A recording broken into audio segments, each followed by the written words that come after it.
पिछले 15 मिनट से सरला जी फोन पर अपनी बेटी से बातें कर रही थीं।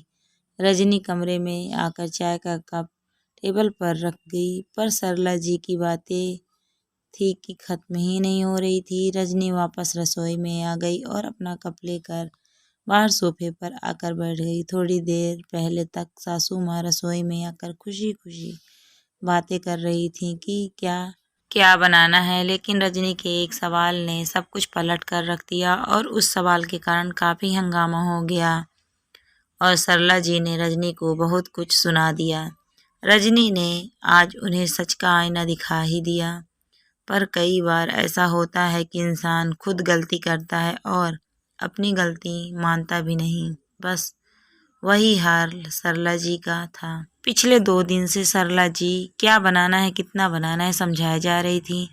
आखिर सरला जी इस घर की मुखिया जो ठहरी। उनके इस घर में उनका बड़ा बेटा संजय और बहू रजनी और उनके 2 बच्चे निधि और विधि रहते थे। वहीं छोटा बेटा अजय बाहर नौकरी करने का बहाना कर पत्नी अंजू और बेटी के साथ इसी शहर से कुछ ही दूर पर रहता है। एक बेटी भी है जिसकी शादी हो चुकी है और वह अपने ससुराल वालों के साथ इसी शहर में रहती है। होली का दिन था। इस दिन पूरा परिवार एक साथ पूजा करते हैं और सभी एक साथ खाना खाते हैं। इस कारण घर के सभी सदस्य यहाँ गांव वाले घर में ही पूजा के लिए आएंगे, इसीलिए कल के खाने की तैयारी चल रही थी। क्या क्या बनेगा, और खाने में भी कम वैरायटी नहीं बल्कि बहुत सारी चीज़ें बनती थी।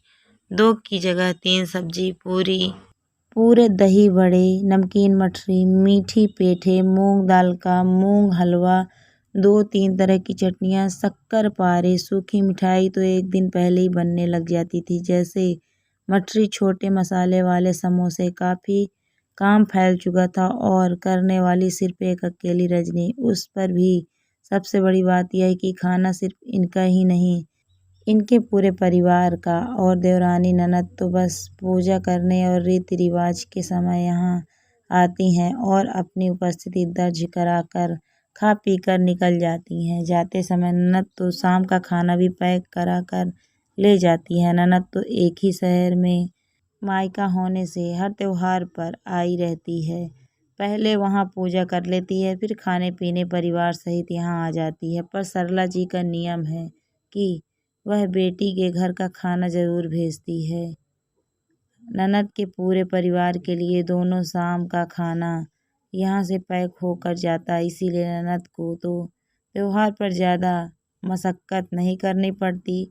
सासू माँ सरला जी हमेशा यही कहती हैं कि फिर क्या फ़ायदा हुआ तो एक शहर में मायका होने का। ससुराल वाले भी कभी ननद को त्योहार पर मायके आने से नहीं रोकते, क्योंकि उन्हें भी मुफ्त में सब मिल जाता है। सरला जी वैसे रसोई में मदद करने तो ज़रूर आती हैं, पर थोड़ा उम्र का तकाजा है और रजनी सब कुछ सुनकर भी परिवार वालों की खुशी के लिए चुपचाप सब सहन करती आ रही थी। लेकिन इस बार रजनी की तबीयत ठीक नहीं थी। उसे आए दिन सर दर्द की शिकायत हो रही थी। कल से रसोई में मठरी बनाने में लगी थी, शायद इसी वजह से सर दर्द की समस्या हो गई, जिस कारण से ज़्यादा कुछ नहीं बन पाया। कुछ सूखा सामान बन चुका था, लेकिन अभी भी काफ़ी सूखा सामान बनना बाकी था।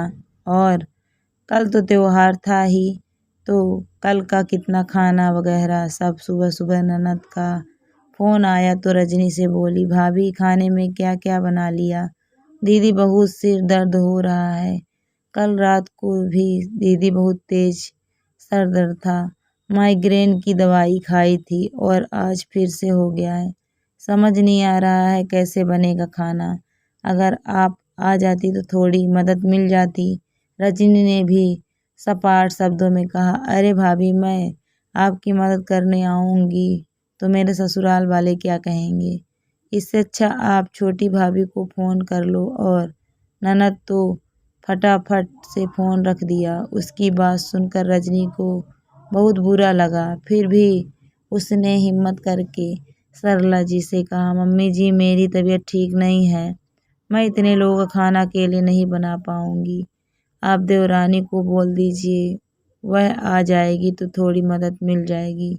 उसकी बात सुनकर सरला जी ने कहा, तो तू कौन सा अकेले खाना बनाती है, मैं भी तो तेरी मदद करती हूँ, ऊपर से तूने मेरी बेटी को भी मदद के लिए बोल दिया। थोड़ी सी शर्म भी नहीं आई, उसके ससुराल वाले क्या सोचेंगे। सरला जी की बात सुनकर रजनी हैरान रह गई। आज पहली बार ननद से मदद के लिए पूछा था उसने, इतनी जल्दी अपनी माँ को फ़ोन भी कर दिया। पर फिर भी बोली, मम्मी जी यह सब छोड़ो, अभी तो आप मेरी देवरानी को फ़ोन लगाइए। मैं क्यों करूं फ़ोन, खुद ही कर ले। छोटी ननद और देवरानी सुहाते नहीं हैं तुझे, तू घर की बड़ी बहू है। अरे साल में उनके लिए एक बार खाना बना लेती है तो कोई फ़र्क थोड़ी न पड़ता है। सासू माँ भी बड़बड़ाती हुई सोफे पर बैठ गई। आखिर रजनी ने ही देवरानी को फ़ोन किया और जानबूझकर फ़ोन स्पीकर पर रख दिया। देवरानी से रजनी ने कहा, तुम आ जाती तो अच्छा होता, मेरी थोड़ी मदद हो जाती। मुझे बहुत सर दर्द हो रहा है, इतने लोगों का खाना सुबह और शाम में नहीं बना पाऊंगी। अरे दीदी, आप पहले फ़ोन करते हो तो मैं ज़रूर आ जाती। अभी फ़िलहाल तो मैं अपने मायके आई हुई हूँ। यहाँ माँ की तबीयत थोड़ी ख़राब है, क्या करूँ।